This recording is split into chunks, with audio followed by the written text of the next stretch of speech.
Tell me again what I'm supposed to say. This is Cody, Canada, and this is Real Life, Real Music. Hey, y'all, this is Cody, Canada, and this is Real Life, Real Music.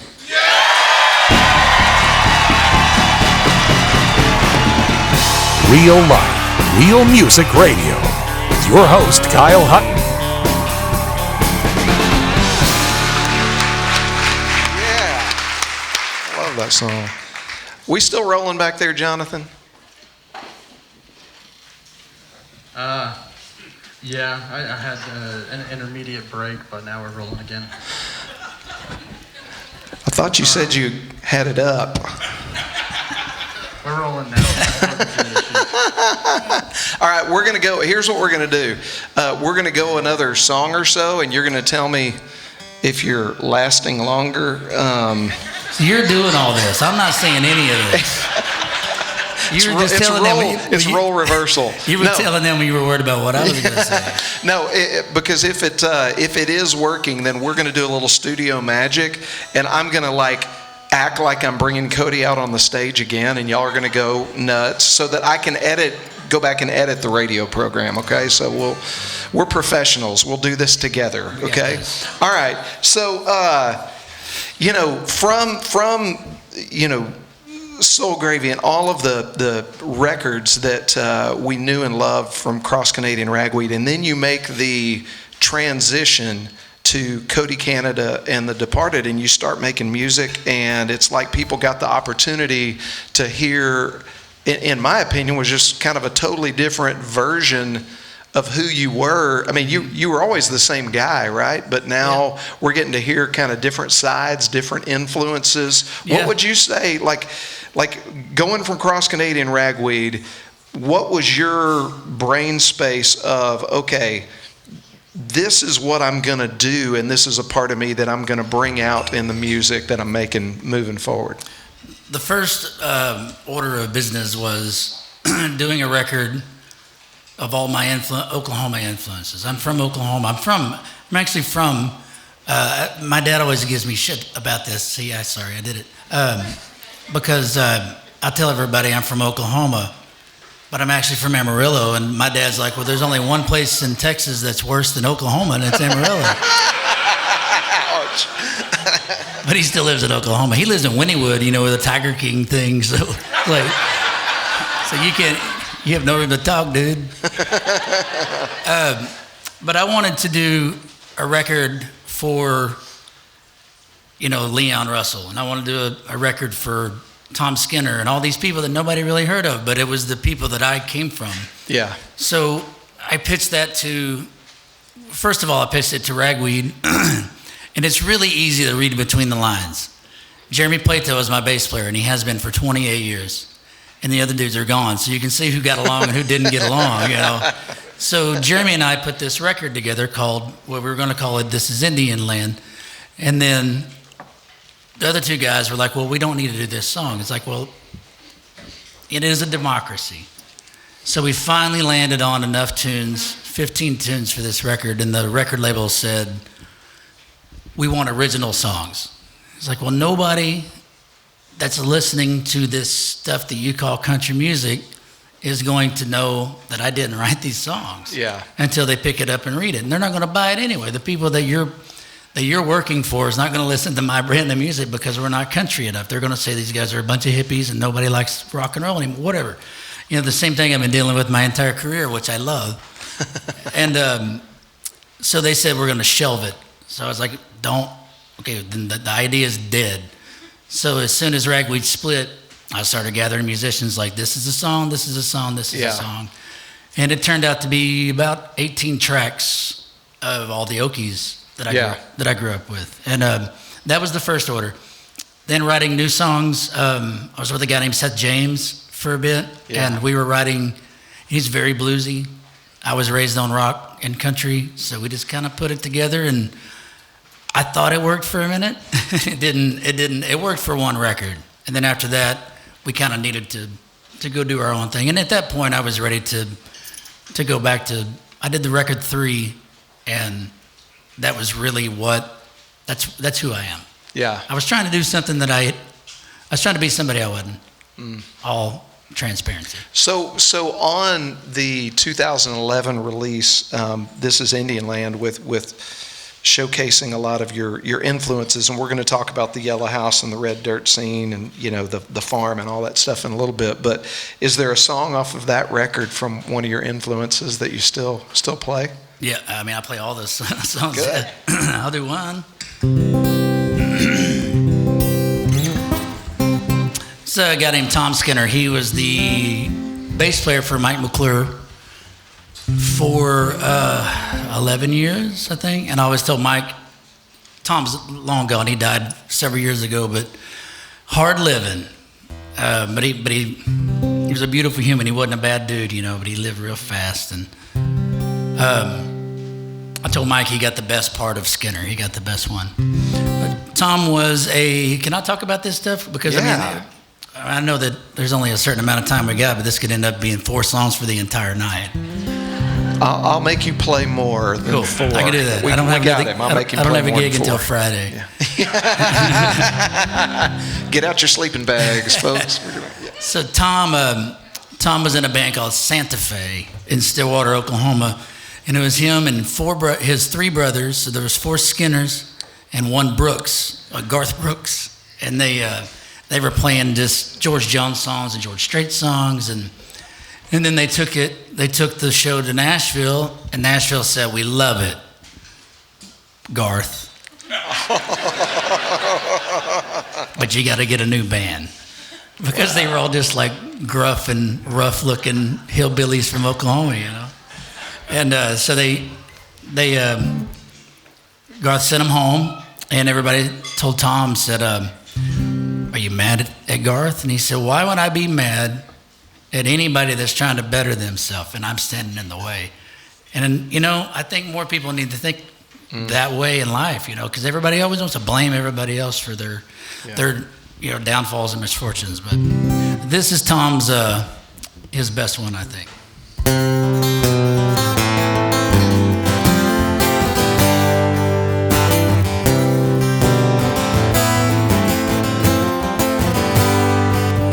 Well, I called up Lucky on the telephone.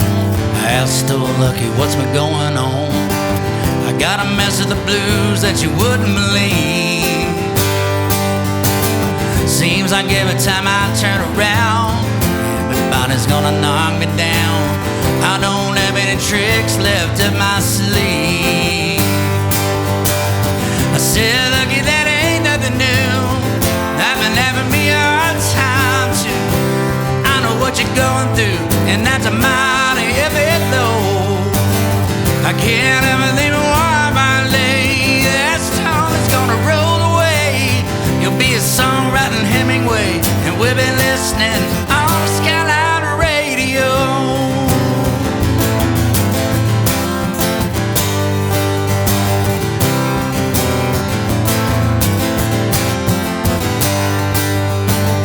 Now this is way too small of a town to be able to keep any secrets down.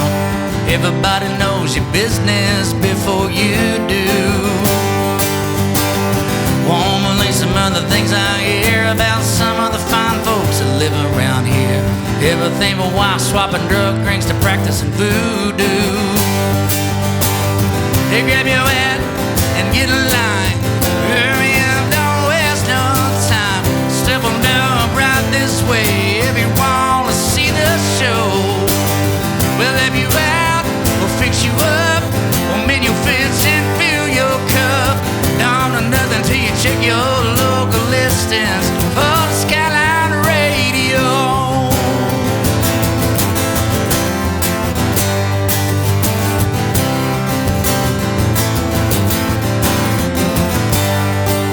He just this morning heard the president say he came up with a plan that's gonna save the day. But it was Hunger Big Committee up on Capitol Hill. A different singer, but the song is the same. He knows right where to lay the blame. Always been that way, and it's that way still. Traffic fines and zodiac signs, everybody's dialing up a psychic line. Profit maximization is the ultimate goal, don't you know? Food stamps, Prison camps, girls get away with murder due to menstrual cramps. Such identification on remote control. And a skyline radio.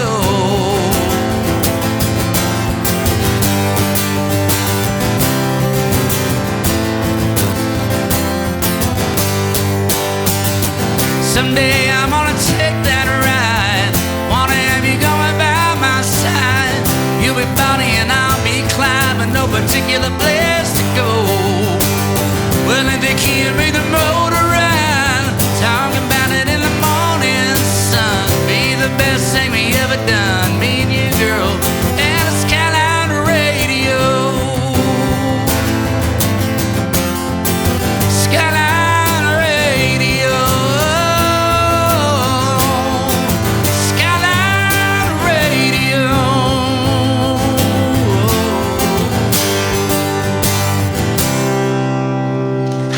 Yeah, man.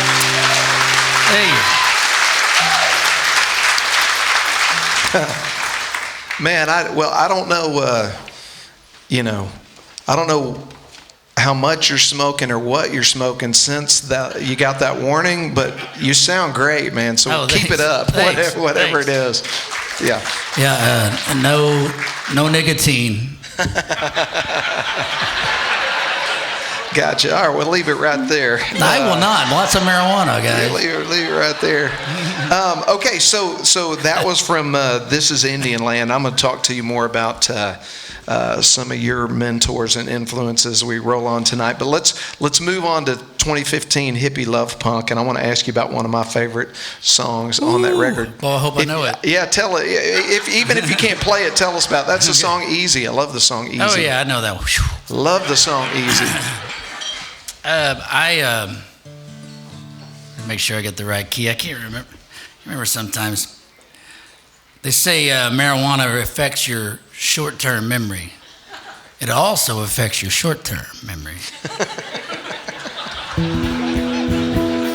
I'm a dad. I can tell jokes like that now.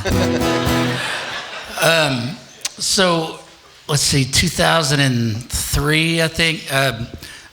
Everybody's favorite hunk of burning love in country music, Dierks Bentley. I went on, I met him through management out in Nashville.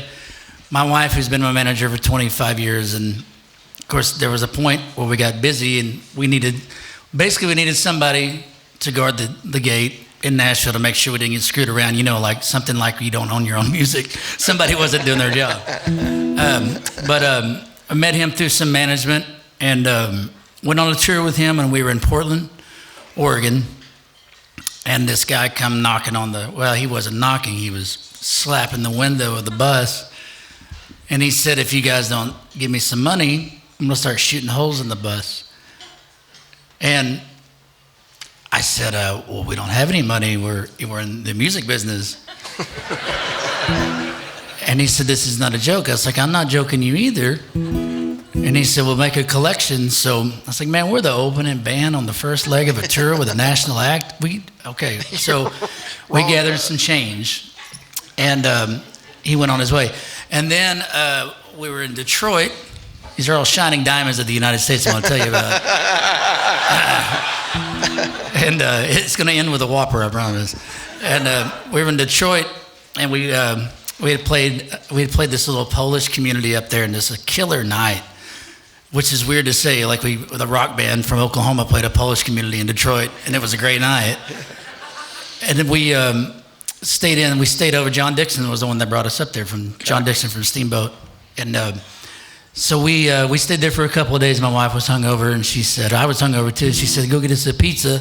So I went to get us a pizza, and right when I walked out, this dude stuck a gun in my face, and he goes, give me all your money. So I gave him $20, and I had to run back like a little kid, and he's like, Shannon, I need some more money. So what happened is like a scary guy took it from me. And so fast forward, a few years later, we were in Memphis, not Memphis, Tennessee, West Memphis, Arkansas. And the people, they go, oh, knows what it is. It's a needle is what it is. It's a truck stop looking for a murder, And I didn't know that. I'd never been there. I just assumed everybody's cool all over the world, you know. But I was at this hotel getting ready, and it was my wife's birthday. I always say I almost died on my wife's birthday. And this dude was behind the counter at the hotel with this younger girl, and I thought it was kind of odd, you know, because she looked scared, and of course he was looking at me, and went and got cleaned up, and I came back down, and they were still there, and I thought, this is kind of odd. And he stepped out, and he goes, hey, can I talk to you for a minute? And it's like, sure, man. He said, I want to sell you something. I was like, man, I'm not in the mood to buy anything from you. And he goes, well, I got some really good drugs. It's like, I don't want your drugs. I don't. He goes, why not? I said, because I have my own. And I got mine from Humboldt. And I really did say that because I thought, if I'm going to go out, if I'm going to die, I'm going to go out with a one-liner like Bruce Willis, you know, in Die Hard. And he said, well, I don't think that's very funny. You know, I did this for you. I'm a Iraqi war veteran. I was like, well, thank you for all that, but that has nothing to do with me buying drugs from you. And then he pulled his gun. He stuck it in my face and called me funny boy. And I thought, this is it. I'm going to die in West Memphis, Arkansas. Like, what a way to go out, you know. And right then, our runner pulled up in between us. And there's a lady, and I hopped in. She goes, does he have a gun? I was like, yeah, he did. He almost shot me. She goes, well, I got a gun too. It's like, man, just get me to the gig. So I figured 3 times getting robbed was probably a good time to write about it. But I did call 911. That was the only time that I called. The first 2 times I didn't call 911. But I called 911 and I was on hold for 45 minutes, which took Memphis off the market for me moving to, you know.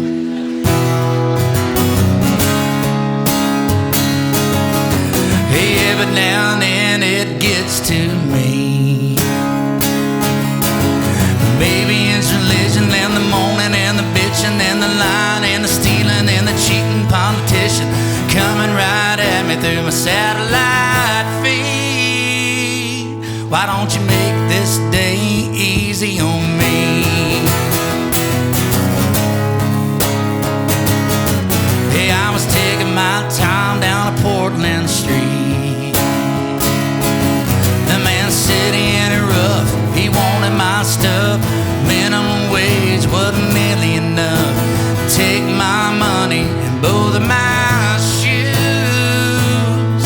If it makes this day easy on you. Straight and honest, the good Lord above. Bloody knuckles and a woman to love. Say you'll do it when you say you'll do it. It ain't ever gonna be free, but it can be easy.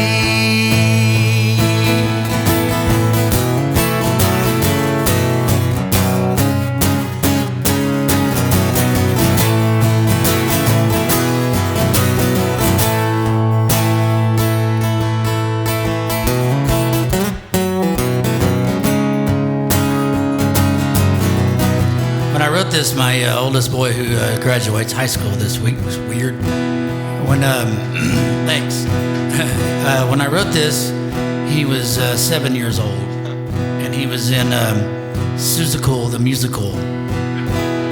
And I was babbling in the front seat of the truck, and he goes, "What are you talking about up there?" And I said, "I'm trying to finish the song." And he goes, "Well, what do you got?" So I told him what I had. I told him what I was looking for, and he finished the song for me. I didn't give him any credit on the record. I really feel bad about that. It's okay, I've paid him enough. What's better than one? What's better is two. Come on and take my hand. I got a plan. It's all laid out. What are you waiting on, man? Trust in me and I'll trust in you. 'cause easy is the easiest thing to do. Straight and honest, good Lord above, bloody knuckles and a woman to love. Say you'll do it when you say you'll do it, it ain't ever gonna be free. It can be easy. It can be easy. It can be easy.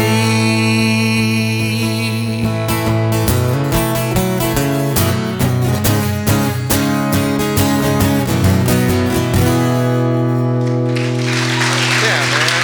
Thank you. Thank you. I like that song. How are we doing back there, Jonathan? Oh, we're good. All right. Keep it up. Where's the drummer when you need him? All right, I'm not even going to say it. All right, so here's what we're going to do real fast, all right? I'm going to need your help. I'm going to say, ladies and gentlemen, please welcome to the stage Mr. Cody Canada. And y'all go nuts, and then I'm going to thank Cody for taking time. Like, I just need that little part to splice on the beginning of the radio show because we didn't get it last time, all right? So we're going to do it just like this. So, ladies and gentlemen, please help me welcome to the stage for his second time on Real Life, Real Music, Mr. Cody Canada. Oh, thank you.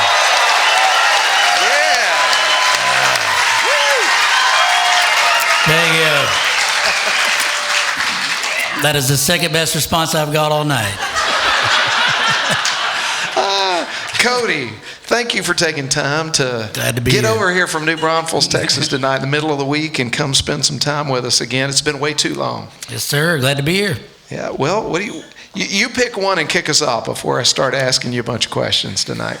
Okay, so cut and paste. Is this where I actually do something? Or I think we're good, but okay. no, okay, yeah. I just got to ask. Are we still making believe or is this real? I'm really freaking out. Yeah. I did a song with, I mentioned him earlier, I did a song with Dierks Bentley in his studio in Nashville like forever ago, and I was really sick. I had a cold, and I went in and sang, and it sounded like shit. And then they're like, well, give us a minute, and they were like, and I heard it back, and it didn't even sound like me. And I was like, why am I even here? Oh, man. Should have been more to that story. You're getting way too philosophical for us now. So, okay, let's go back. We've talked a little bit about The Departed, but I want to go back. You mentioned Tom Skinner, Bob Childers. You got some of the what I'm going to call founding fathers of the Red Dirt scene, and what they were. You and Mike McClure and Bolin and Stoney and all those guys, a lot of times, get called the kind of the start of the Red Dirt.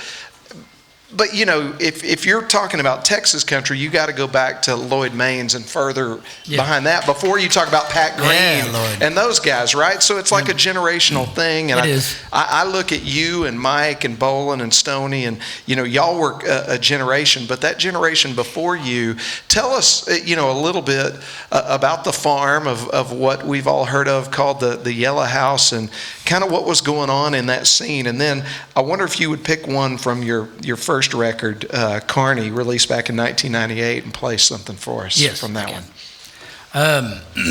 Well, when it comes to Okie music, it all goes back to Woody Guthrie, 1,000% back to Woody.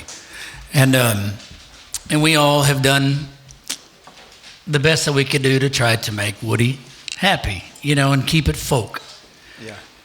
When I was, 15 years old, I was living in Yukon with my dad, and a buddy of mine had a fake ID at 15, a good fake ID at 15, and my buddy asked me to go to a Chris Ledoux concert.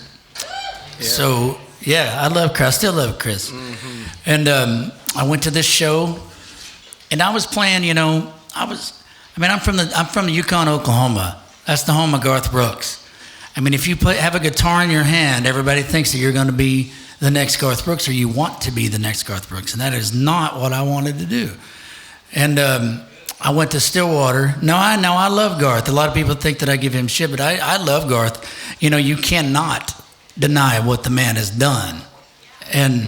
And on top of that, he built a hospital in Yukon, Oklahoma, and built 50,000 homes in Yukon, Oklahoma. So talk all the shit you want about that guy, because he's a good dude. I've never met him, but I'm assuming he's a good guy. I met Chris Gaines once at a party. No, but I went to Stillwater with my buddy Trent, and then he took me to see this Chris Ledoux show, and there was this band on stage playing a Bob Wills song. Bob Wills is way back in my family, but he's a cousin way back there. Not to the point where it really matters. But I saw this band playing a Bob Wills song, but the lead guitar player was playing these Eddie Van Halen licks over it, and I thought either I hate it or I really love it, but I can't figure it out right now. Come to find out, it was The Great Divide, Mike McClure, and which was my future. I was looking at my future, and I didn't go home. I was 15, and I didn't. Of course, I didn't graduate high school, obviously, but I didn't go home because there really wasn't anything for me there. My folks were split, and I saw all these musicians, and none of them looked like me. You know, I had the crispy mullet with the cowboy hat because I wanted to fit in with everybody.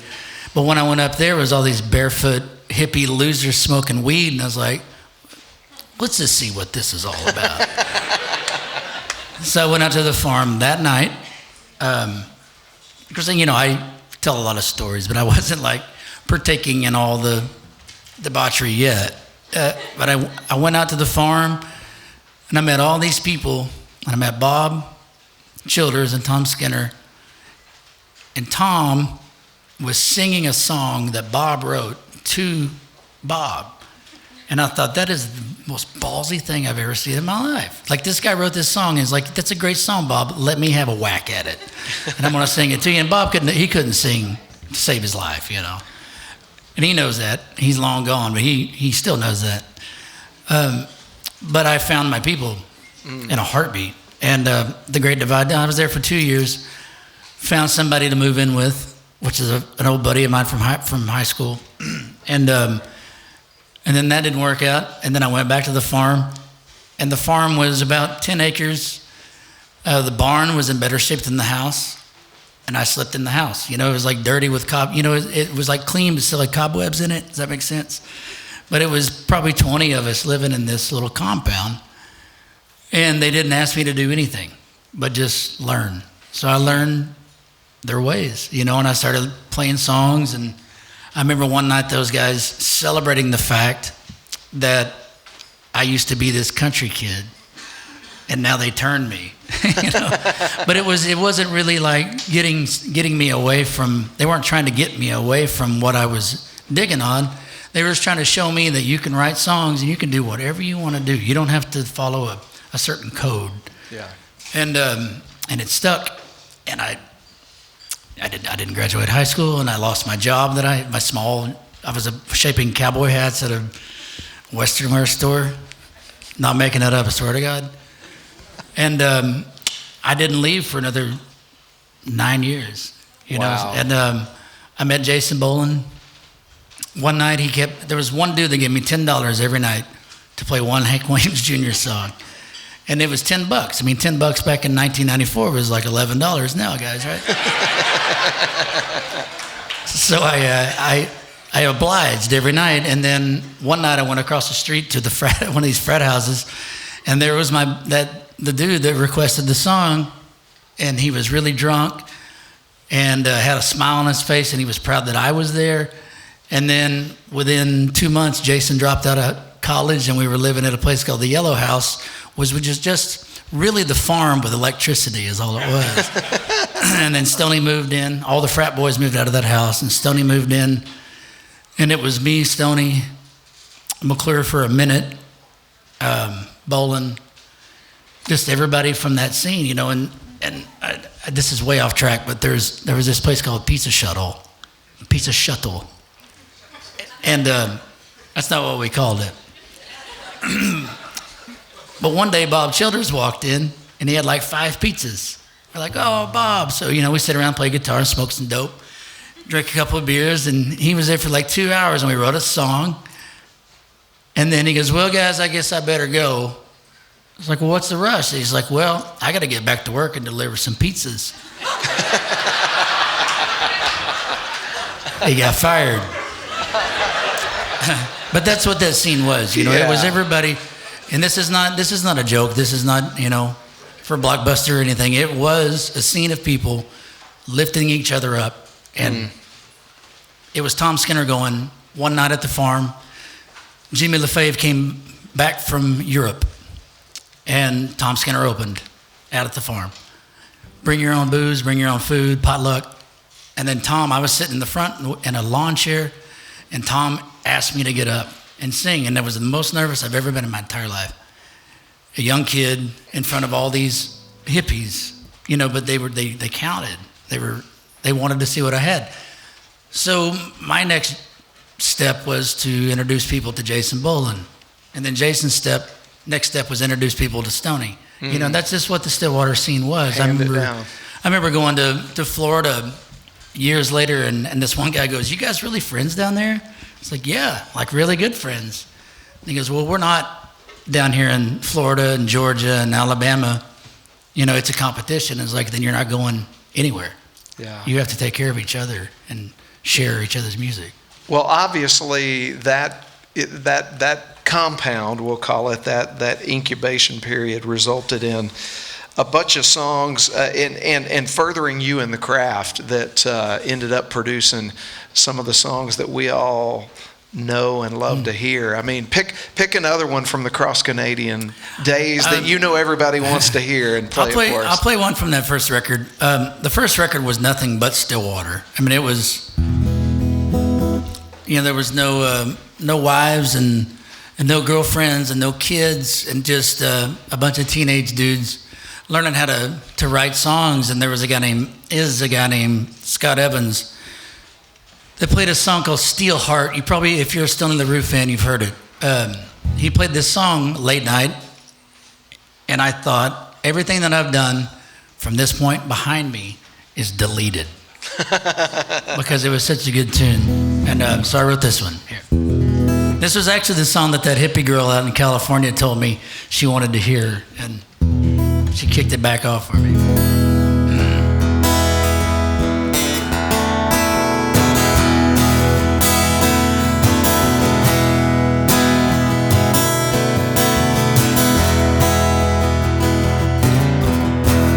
Jenny come back from California, said her mother's doing fine. Jenny come back from California with a sparkle in her eye. Early last June she bought a round trip ticket to San Francisco by the bay. Trouble at all, said she couldn't take it. She needed time to get away. Jenny come back to California with a brand new pair of shoes. Jenny come back to California. She come back without her blue.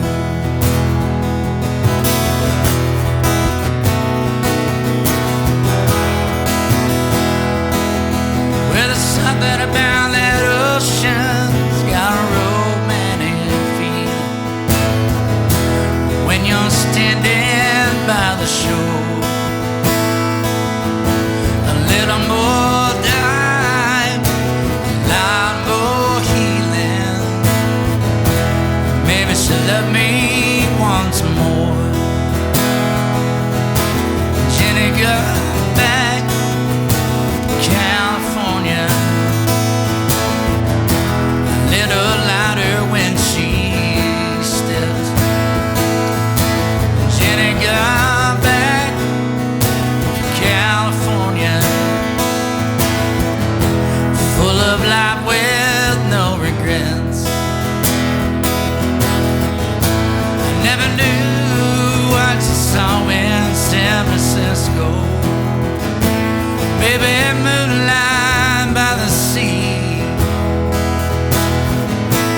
It could fall off in the water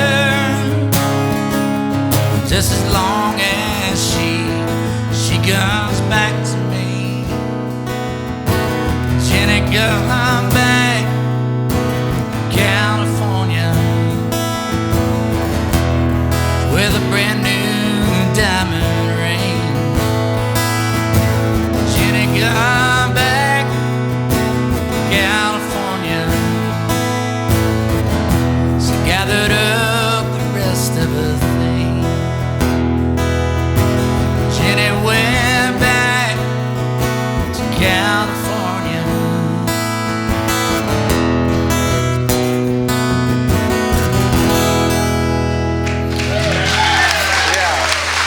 Thank you. You know, Cody, the first time that I saw you perform, you know, you go way back and you talk about those people that you kind of got started with and first got started with. I started writing songs when I was in school and in College Station, and hooked up with a guy named Roger Krager, and we wrote a bunch of songs together when we were in school there. And you know, he was driving around Texas in a white van with a trailer behind it playing shows, and he was going to be playing down here in Houston at Sam Houston Race Park, like open. You know, it was the first band on the bill, and the headliner was Cross Canadian Ragweed, and it was right after the self-entitled debut that you guys put out in 2002. And I remember standing down there. How many of you went to a concert at Sam Houston Race Park? So you know what I'm talking about. Big old stage, all that good stuff. So I'm standing down there, and because Roger was playing, you know, I got the little badge or whatever, and I was kind of down close, and I'm looking up at Cody, and you know, the hair's blowing. I think you were playing some silver Les Paul or Paul Reed Smith. Paul Reed Smith guitar, and he's up there rocking, and I'm like, that guy is a rock star. And one of the songs that you guys just knocked out of the park last night that I know everybody here loves is a song called Constantly. Yeah. I wonder if you tell us about that song and play it for us. I still have that guitar. Do you? Yeah, I play it every night. It's the number one. It's a 1998 Paul Reed Smith CE, which means custom edition. That made all the people that couldn't afford a real one feel special, because it was about 3 times less.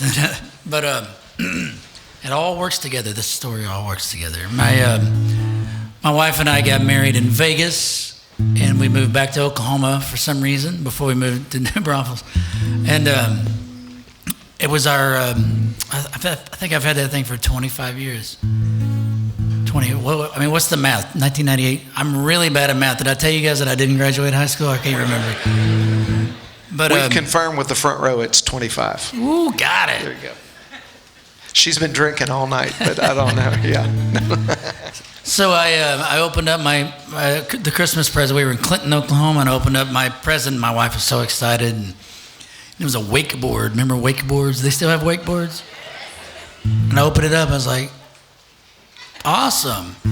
Thank you so much. A wakeboard. I hate water, but thank you. She goes, open the damn present. And I opened it up, and it was this, I mean, God, Thor's hammer, you know? I mean, right when I saw it, I was like, you have no idea. I knew she had no idea because we were in Dallas a few months before, and I saw the Aloha version. It was called the Aloha. It was almost like an aluminum Stratocaster by Fender for looks. If it's aluminum, it's not going to sound good. And I told her I liked it, but that was like a $10,000 guitar, so she just found one for me. And it's been, I mean, it looks so bad. It's got pieces missing. It's been burned. I set it on fire one night, walked away, thought I was Jimi Hendrix. And then I heard some noises happening, and it was actually on fire. Not just kind of on fire, and strings were popping on it.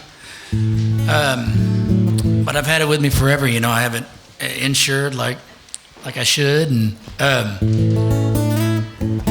but my wife's done a lot for me. I talk a lot about her because she.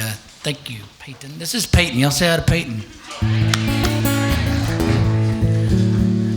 I talk a lot about her because You know, you can have luck and you can have a little bit of talent, but without somebody guiding you, you don't have anything. I don't think.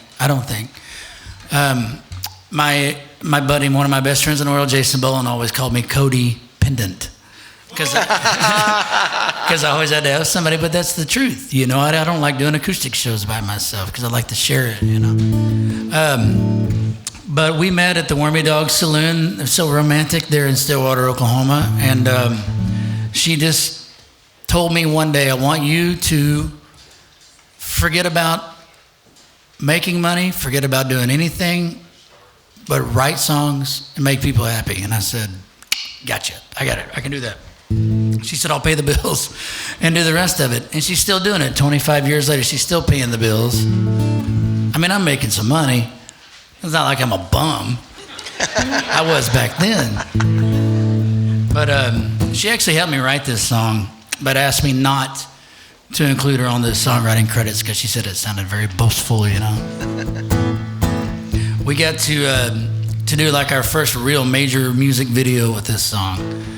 And it was in this old rundown house, you know, 2-story house, and they brought all these, they looked like teenagers. They might have been, but they brought in all these people and all this fake alcohol and everybody partying in this room and everything. And then like 3 months later, I saw,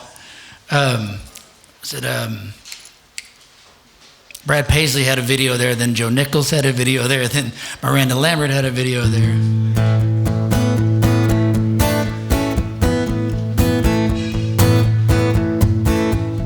Thanks for letting me talk.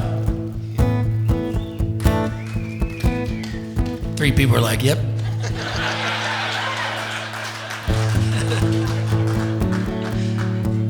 Sympathy claps. She's got that certain thing about her. Sometimes it drives me to my knees. Sometimes it makes it hard to love her, but I always come around and see. Hey lady, I'm nothing without you. Hey baby, you're nothing without me. We got it constantly.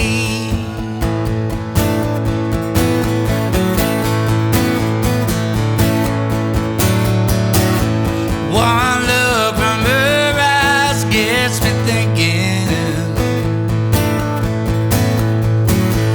what the hell could I have done this time? But it's love that I mistake for anger. The woman drives me out of my mind. Hey lady, I'm nothing without you. Hey baby, you're nothing without me. We got it constantly.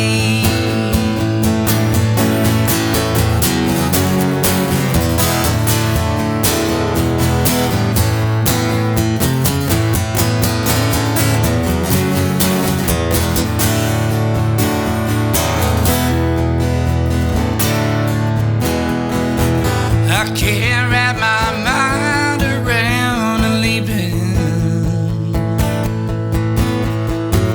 Yeah, if she did, they surely found me gone. Sons of heartache up on piles of grieving. There's not a chance in it I could carry on. Hey lady, I'm nothing without you. Hey baby,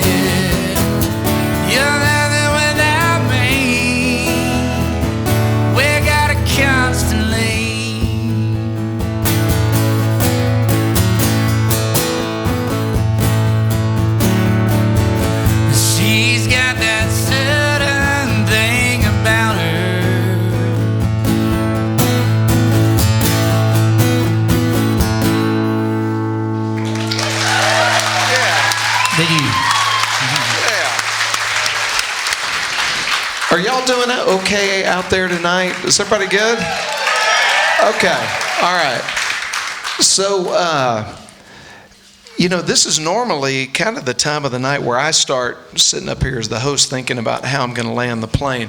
But we because of the recording trouble that we had earlier in the evening, we still need to get a few more songs in. If that's okay with you guys. Are y'all okay with that? Okay, good.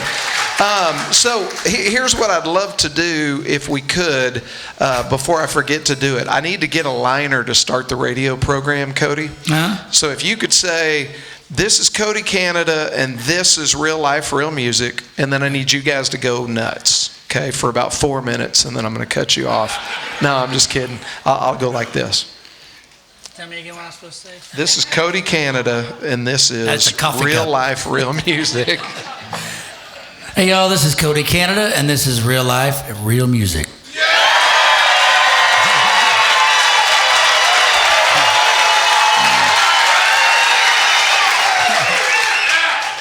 Good job. God, y'all are good. All right. One more time tonight, I want to give a huge thank you and a shout out. Not only are they sponsors of our show, probably about 9 months ago now, my wife and I decided we had lived here in the Magnolia area for the last 20 years. We decided we wanted to sell and move back to God's country, College Station, Texas. And so that's what we did. And the folks that had been sponsoring our show here at Do-Si-Do sold our house for us. And that was the Griffin Realty Group right back here. If you guys want to know what your house is worth, if you're looking for property in the area, looking for an investment property or whatever, I always say spend money with people that invest money in the things you love in your community. And Griffin Realty Group, thank you guys for everything you do to make nights like tonight possible. I hope you're loving the show, Christy. All right, of course. And then, last but not least, they sponsor our radio show that's broadcast in 6 markets across Texas, 1 in California, a couple of internet stations, and our video podcast on YouTube. Man, we've got tens of thousands of subscribers. We get 100,000 views a month. Go check it out, realliferealmusic.com. But that's my friends at Chicago Title Houston. Guys, thank you for everything you do to help us keep this show moving forward.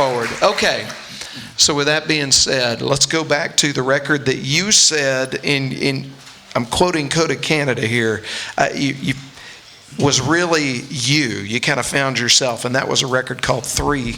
Yeah. You released that in 2018. I wonder if you would pick a song from that one and play for us. I'm going to stay in the vein of the love, vein of love. Is exactly 1,800 miles from Stanley, Idaho to Austin, Texas. And I did not know that when I wrote this song. But I've written a couple of tunes that once somebody tells me the actual facts, I'm like, yeah, I know.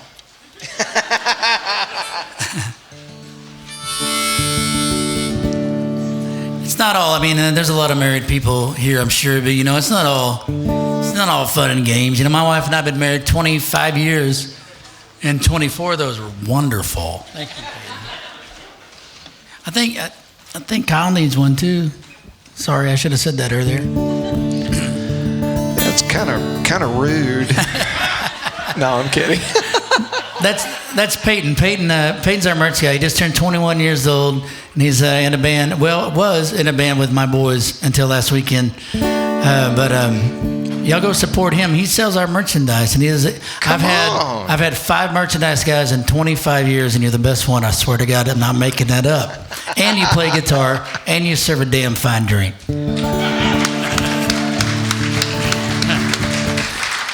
But fights happen. My wife always said you can always tell where we're at in our life with my latest record. Because there was a record called Happiness and all the other things that I played like 2 songs off of. Because the rest of them I just had to purge and get it out of my system.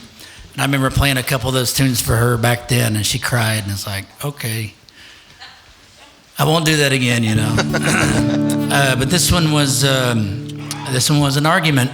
And I got to record this at a place called The Zone in Wimberley, Texas. This was our last record that we did in somebody else's studio before we built one. And I got the unsinkable Jamie Lynn Wilson to sing with me.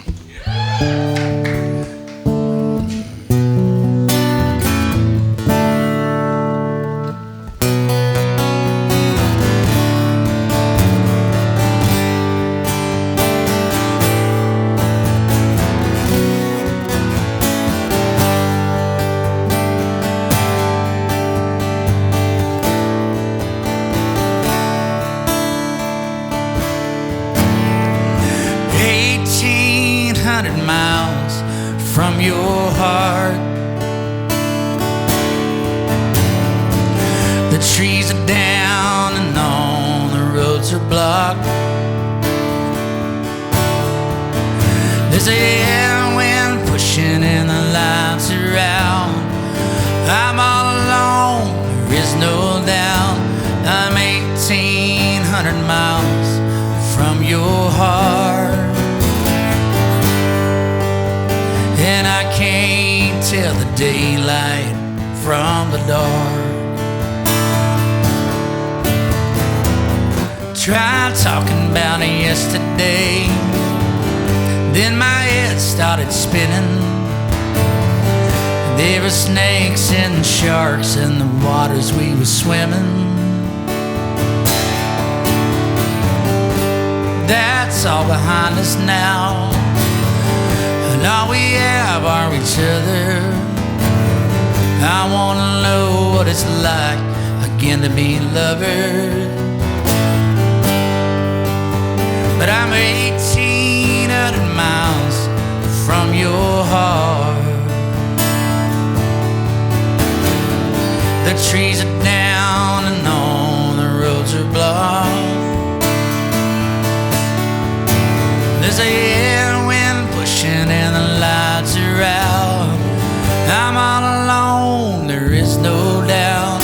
I'm 1,800 miles from your heart. And I can't tell the daylight from the dark.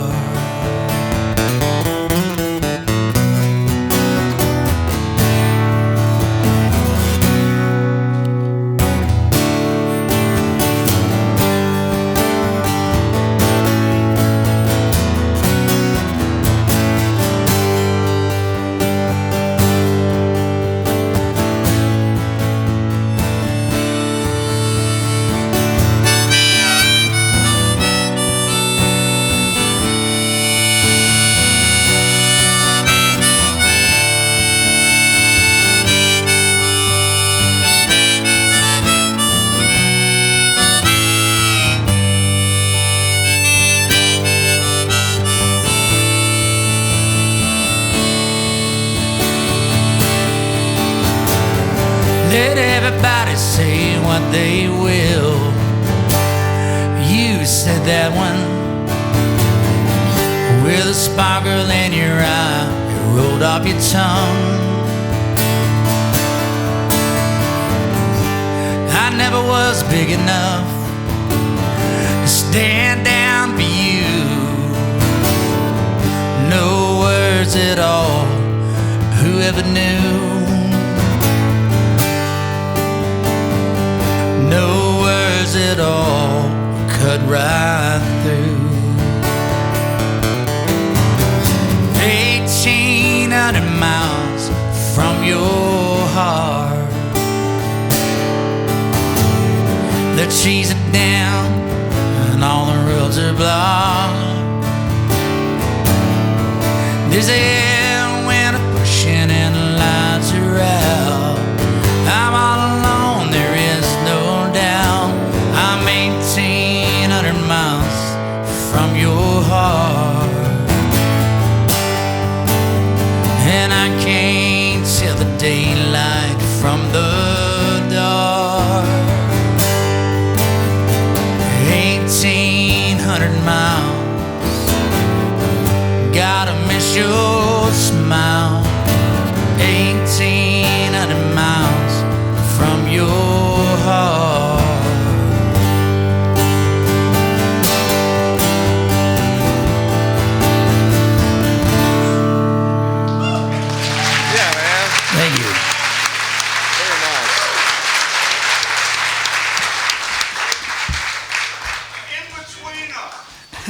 I like this guy. Cheers.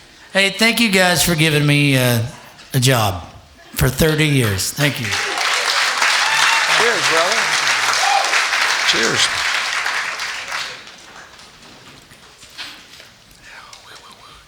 Wow. It's pretty smooth, right? Woo! My granddad, what was that? My granddaddy kidding. made that.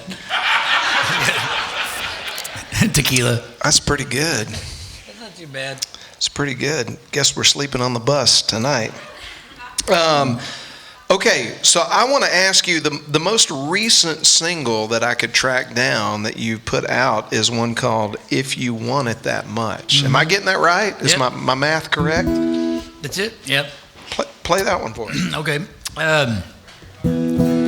So I heard this song. Everything's starting to, like 10 years ago, I used to say, man, everything happened 15 years ago. Now everything happened 25 years ago. But I was on the road with The Great Divide. If it wasn't for Mike McClure, there's like three people, Mike McClure and my wife, and another person. If it wasn't for those three, I don't think I would be doing anything. But Mike took me on the road with The Great Divide. I actually auditioned for the band. I was with them for about 3 months. And they told me that I should go do my own thing. And they said, we'll be there to help you out. And they were there from the first gig of Ragweed to the last gig. And they're still with me. And I went out on the road with The Great Divide and the Groobies, Susan Gibson. Yeah. And I heard this song, and it annihilated me about how, like, I could tell what the person was going through. So anyway, I forgot about the song. I was going to record it, and The Great Divide cut it. So I was like, well, then I'm out of the loop here. I can't do this. And one morning we were at the house. I live in New Braunfels, Texas. There's a radio station called KNBT Radio. And it's like one of the greatest radio stations in the world as far as I'm concerned. I'm very biased about that. It is the number one Americana station in the world. I always give my buddy Madsen crap about that because it doesn't take much to be the number one Americana station in the world. In the words of Todd Snyder, Americana is nothing but less popular country music. So I heard that song on the radio, and my kids were like, well, that's really cool. And the guy singing it was a school friend's dad, you know. And so I was like, well, maybe it's time to do it. Randy Rogers passed on it. And during the pandemic, we built a studio and started doing things on our own, realizing that we can record song by song for $200. And this song got played it got played in 40-something countries. And it's like, well, I'm never going to another studio again, you know. But yeah, this one goes way back for me.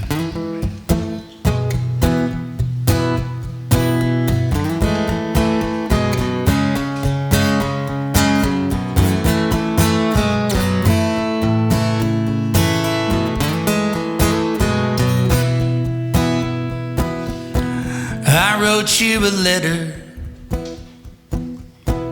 I called on the phone. I played my stereo loud. And now my speakers are blown.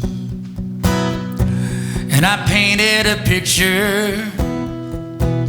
I let you see it too soon.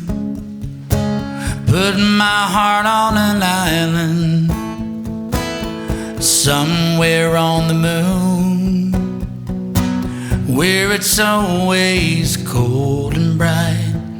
Ball white, rocket ships and satellites, and it's coffee in the morning and whiskey after 4.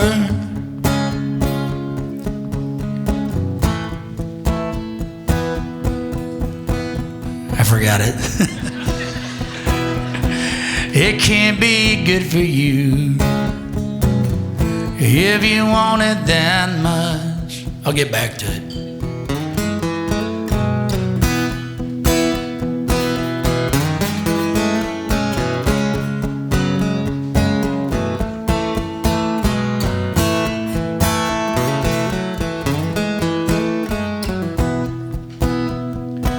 Hey, now I'm hugging the carpet.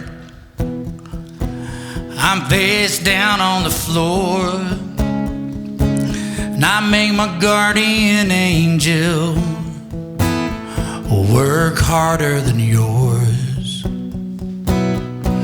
And the lines on the dresser, you know they kept me a while.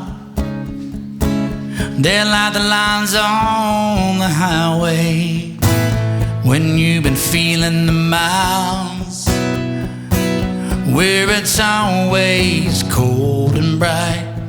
Born white rocket ships and satellites, and it's cocaine in the morning, whiskey after 4. Guess when it's out of reach, well, I guess I'm out of touch, and it can't be good for you if you want it that much. Out here it's cold and bright. Born white, I try with all my might, and it's cocaine until it's all gone and my body's sore. I guess when it's out of reach, I guess I'm out of touch, and it can't be good for you if you want it that much.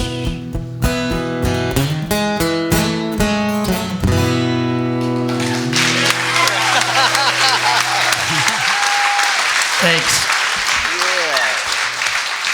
Yeah. All right. Well, one of the things, and I know, this may scare you a little bit because artists don't write their own Wikipedia pages, but I, of course, had to go see what the internet says about you, right? Ruh-roh. Uh-oh, that's always scary. But if you go to the Wikipedia page, here's something that's interesting, because whether your team approves what's out there or whether that's just something that people put out there. One of the things that I thought was really interesting to me was, because you don't see this often, but one of the facts that it had in there about you in Wikipedia is that you're a Christian, okay? Yep. And I can see it on your tattoos. I hear it in your songs. You said a word earlier, love, that I think kind of sums up the whole part of that message. And first off, I wanted to say thanks for being that kind of guy. Thanks for being a family guy. Thanks for being a singer-songwriter that is real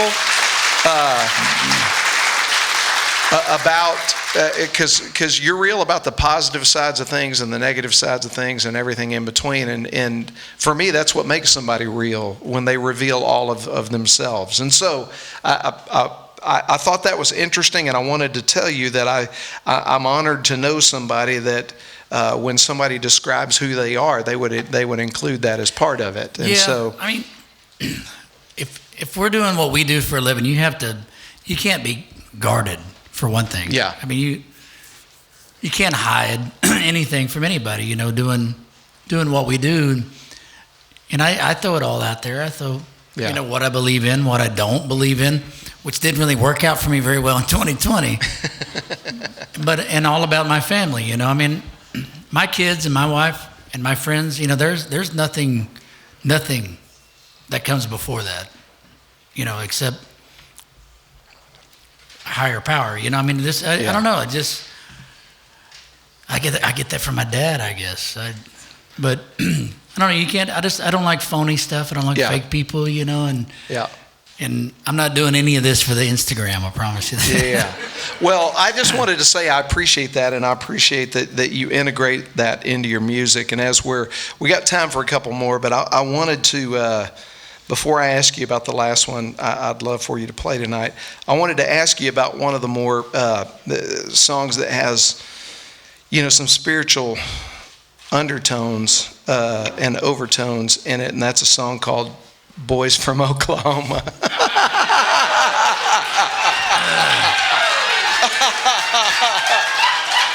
I guess you could consider that spiritual, dependent upon how much. I mean, I've been walking the spirit world for 25 years, people. You really, man, you sucker punched me. The whole time I'm thinking he's going to ask for this song. I was like, shit, I don't remember this song. Sorry, man. It's all good. I love that about you. Okay, so. Because, Live and Loud at the Wormy Dog Saloon, 2001. I mean, man, you guys are finding your feet. You're doing your thing, and you come out with an anthem that has just lasted. Ray Wiley Hubbard's the one that said, "Be careful what you write, because you're going to have to sing it for the rest of your life." And right? He was right. He was correct. Always trust the Ray Wiley Llama. So there's only a couple of verses that I did write, but. So this last Sunday, I just did this thing called the Red Dirt Relief Fund, and it's for all the Okies, the Okie musicians that don't have. It's like ham, I mean, we don't have dental insurance. Yeah. Not everybody has a wife like I got. We don't have dental insurance and health insurance and stuff like that. I mean, we always made fun of Tom Skinner because of the Red Dirt Relief Fund, we helped him through 2 of his heart attacks. And then the third one counted. Oh, man. I can make those jokes because he's my friend. I got him tattooed right here. I can say all those jokes I want to. So when I went to Stillwater, there is a band called the Red Dirt Rangers, and they were doing this song one night. I was like, holy shit, this is an anthem. Everybody's singing it, and everybody's having fun. And I mean, this is almost 30 years ago, so, marijuana was still dope. And, and your grandma hated you if you did it and disowned you. And, except my grandma. My grandma would smoke pot. My dad's side of the family. But I remember asking McClure, I said, has anybody recorded this song? He's like, no. And he laughed about it. He's like, oh, no. I was like, why? And he goes, I guess nobody's, had the guts to do it. I was like, well, I'm doing it. And it sounds like, we can make some fans. So we cut it, and we started adding lyrics to it, verses to it. And a funny thing, I know you're really good pals with my pal, Corey. Oh, yeah. Morrow. And back when we recorded the Live and Loud at Billy Bob's, there was 3 bands. Now it's just one band. And it has been one band forever. But back then it was Roger Krager, Corey, and us, and we were right in the middle. So I've always been about sharing the stage with anybody and everybody. Just don't blow it. Don't make us look bad. Don't say anything stupid or racist or anything. Just be nice. And Corey goes, well, I don't really know what I'm doing. I was like, well, sing a verse. He goes, but I don't know what I want to say. I was like, well, that's the whole beauty of this song, is it makes you think real fast and you say something, but it has to go back to marijuana. And he got up and sang, and it was so dumb. And it made no sense. I said this to him. It's not like breaking news to him. And it was so, it didn't make sense. And at the end of the night, he goes, can you erase that? I was like, I can't erase anything. I'm not in charge of that. And he goes, well, can we talk to somebody about taking that out? Because it didn't make any sense. So if you listen to the the Live at Billy Bob's, I sang another verse, but the reverb of the room is him. You can hear it bouncing back. There's only been a couple of people that pointed that out because they were there, I got to play it, don't I? Corey's a new man now. He's a new man, right? But my guess is it was probably something like the boys from Memorial scraped their lines all wrong. There's something maybe like that. Maybe something in that vein. So there was this movie called Leaves of Grass with Edward Norton, and he played himself. He played twins, and Steve Earle was in it. And our publicist called and said, this song is going to be in this movie. So it was Steve Earle and Ed Norton. Wow! I was like, holy shit, that's awesome. We made it. And then it was a long time ago, right? When we recorded it. So Stillwater, Oklahoma is home of the Oklahoma State Cowboys. Norman, Oklahoma is home of the... There's always that one fucking guy, man. But, sorry, I cussed. But I did do that to myself. But the OU Sooners. And so I said something not very nice about the boys from Norman. And I said a very bad thing. But I was young and needed the money, guys. So I watched this entire movie, this whole movie, waiting for my song, our song. And the credits are rolling. I was like, well, I guess it's not going to happen. And as it's fading to black, it says that one word that I swore to God, I hope never saw the light of day. And it was about the people from Norman, Oklahoma. Oh, ouch. That's it. I'm not going to say it. I'm grown up now. So I've been waiting around for that phone call that I've been canceled for a long time, you know. But I'm pretty sure statute of limitations are in effect, aren't they? So this is a song by my buddy Gene Collier. I just saw him last Sunday in Stillwater, Oklahoma. And he is a very healthy, very fit 77-year-old railroad worker from Cushing, Oklahoma. And when I recorded this song, he was in his 50s.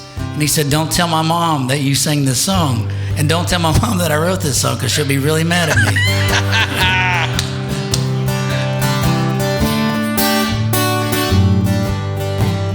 Well, them boys from Oklahoma rode their jaunts on. Too damn skinny and they're way too long. Well, I ain't no they roller so out as she's a bone. Them boys from Oklahoma rode the jaunts on wrong. I made some modifications, okay? Them boys in Texas got some pretty good weed. They smoked across the Red River using that Oklahoma breed. Well, that's exploiting cheap labor. Hell, that's a Texas creed. How about you get your shit together, Texas, and legalize the weed? Yeah, them boys in Oklahoma rode the jaunts on. I'm tired of driving too damn skinny, way too long. Well, I ain't no holy roller, so out that she's a bone. Boys in Oklahoma rode the jaunts on.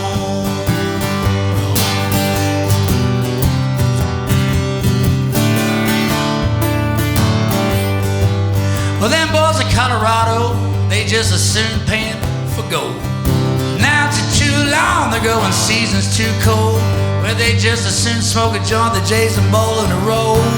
At least that's what I've been told. I've been told that them boys from Oklahoma roll their joints on wrong. Too damn skinny, way too long. Well, I ain't no holy roller, so out and she's a bone. Some Oklahoma roll the jaunts on.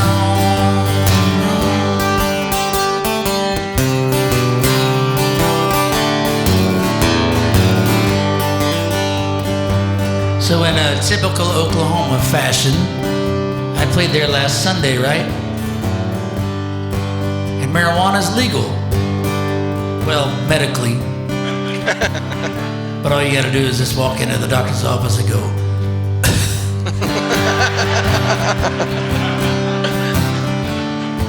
but we showed up on Sunday and like everybody that I knew was on mushrooms. It's like, why is everybody on mushrooms? They're like, well, because. It's like, that's a great answer, Okies. It's a wonderful answer. So one thing gets legal and they want to do the other thing. And then boys in Louisiana, they got trouble growing weed. Them alligators are mean, they ate up all the seed. But on a bayou dive, by the light of the full moon, you can walk out and pick you a sack full of shrooms. And them boys from Oklahoma rode the joints on. Too damn skinny, way too long. Well, I ain't no holy roller, so I choose a bone. Them boys from Oklahoma roll their joints all wrong. Don't make me sing anymore, please. Yeah! Yeah. Have y'all had a good time tonight? All right. Listen, we got merchandise right over here after this next song. And I get questions about this all the time, but we got our new Real Life Real Music caps in too. So if anybody's interested in this, I've got about 10 of them back here, and we'll just do them at cost tonight. So I'm going to put them up here on the front of the stage. I don't have a fancy merch guy like you do. Now take them to him. Well, no, I'll put them right up here. It's an honor system. You leave $20 and take one of these hats. That's cost. Can you believe that? Yes. It's cost on one of these hats. It's crazy. So anyway, if you want a Real Life Real Music hat, grab one. Make sure and stop by the merch table over here on the way out. And Cody, thank you for taking time out of your schedule to be here again, brother. It's always a pleasure. Love getting to have these conversations with you. Yeah. And I'd like to hear the first time and then now to see. Wouldn't that be cool? Where my attitude changed, because I know I was angry and drunk back then. Now I'm happy and drunk. Here's the funny thing. Somehow we got this quote from you last time. I don't know if it was Shannon sent it to us, but basically you said, next time I guess I'll bring a couch so I can lay down, because it was like therapy, like talking to my therapist or something. It was. I mean, you know, that whole Ragweed thing, you know, that really was, that was a gut punch. I tried really, really hard. There's so many rumors about what happened, but what it was two dudes wanted to go the Nashville route, and me and Jeremy did not. And that was it. There was nothing else about it. So when the band split, I felt like I needed therapy. Well, we're here for you anytime. I'm good now. I'm over it. Cody. Thank you guys for being here tonight. We appreciate you, Cody. I'm going to ask you about one you can't get out of here without playing, and that's because it just makes us remember those times for ourselves, and I think it's become an anthem for anybody that understands what it's like growing up in a small town, or where they wish they did, and it's called 17. I wonder if you'd leave us with that one tonight. Thank you guys for being here. Gladly do it. Can I tell the story, or are we out of time? No, go right ahead. So it goes back to I'm from Yukon, Oklahoma, and Garth Brooks was the big deal, the biggest deal. And see, I already ran him off. He's like, so everybody wanted me to, like, all the principals and the teachers wanted me to do this country thing, and I didn't want to do that. Partially because they wanted me to do that, but the other half was I was raised on rock and roll. I was raised on British rock and Southern rock and stuff like that, and Merle Haggard and Willie Nelson just happened to be on the other side of the house from me, so kind of put them together. But there was this one teacher named Mac DeVilbus, and he called me out in front of the whole school. I tell this story every night because thank him. He's still alive. I don't know how, but he's still alive. But he told me, he said, I got out of the truck. We used to go to the ag farm. I'm an FFA, Future Farmer of America. My future's still ahead of me, guys. But I did it because my parents did it and my sisters did it. But I also did it because I could get an easy A by going out to the ag farm and shoveling pig shit. And not have to deal with the, high school stuff. I didn't like that. I didn't like that at all. But I pulled up one day, and right when I got out of the car, he called me Hollywood. He goes, Hollywood, we got to talk right in front of everybody in the whole school. And he said, you're a natural leader. And I was like, oh, this is not going to work out for me. And he said, I think you need to show a pig or you need to show a steer and show this town what's up. And I laughed my ass off. And he did not think that was funny. And he said, why do you think that's so funny? I was like, you think that if I'm going to show a pig to a bunch of people that are going to grade my pig, that I'm going to make this town do something better than it's already doing? Am I going to excel in life by showing a damn pig? And I got put in school suspension for 2 weeks. And then 4 years later, he asked us to play the FFA convention as Cross Canadian Ragweed. Yeah, thanks, Mac. And they said, we have $2,500 in our budget. And it's like, well, see you later, Mac. And we charged them, I know we're on the air, or not on the air, but I know you guys are going to edit.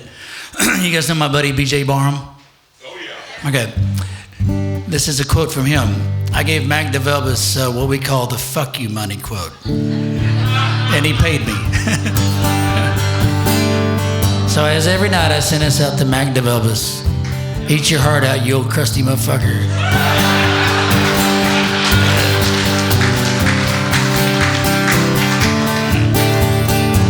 His sirens wail in a flashing light.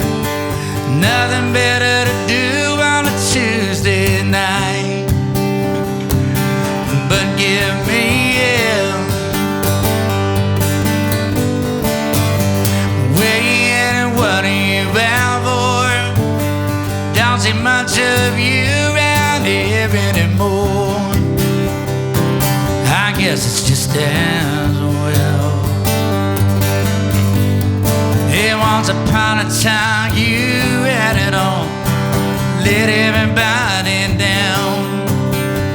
You're always 17 in your hometown. Running around your boats, running from the law. Running from love, running from your fear, running from it all.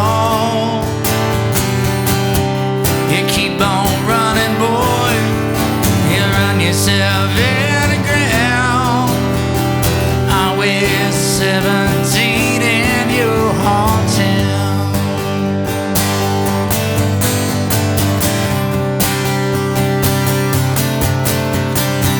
Her board swings and looks the same.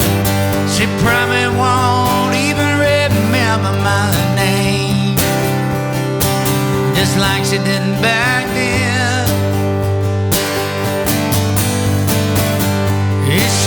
Is she doing it right? Does she know about all those nights and I lit away crying just to know where? The door opens and I run away, just like the same old clown. You're always 17 in your hometown.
Tears are found, the one's gone away.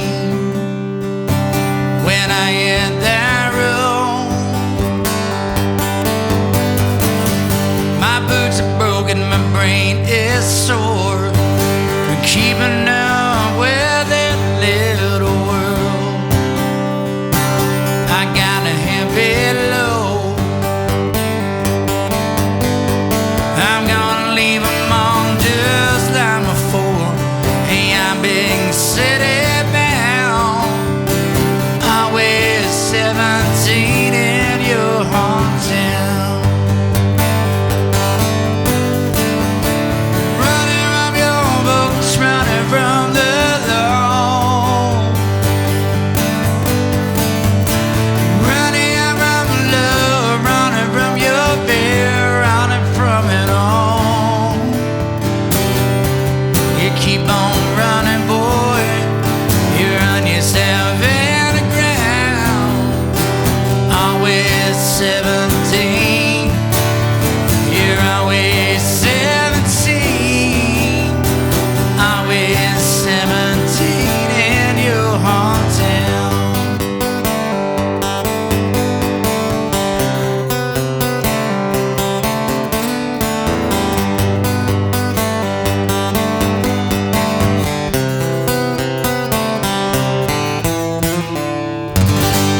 Ladies and gentlemen, Mr. Cody Canada.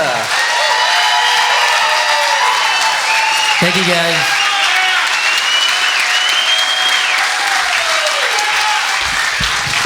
Thank y'all for being here tonight. Check your upcoming event sheets for more real life, real music shows coming up in 2023. And thank you guys for supporting what we do here for the last 15 years. We'll see you next time. Be safe.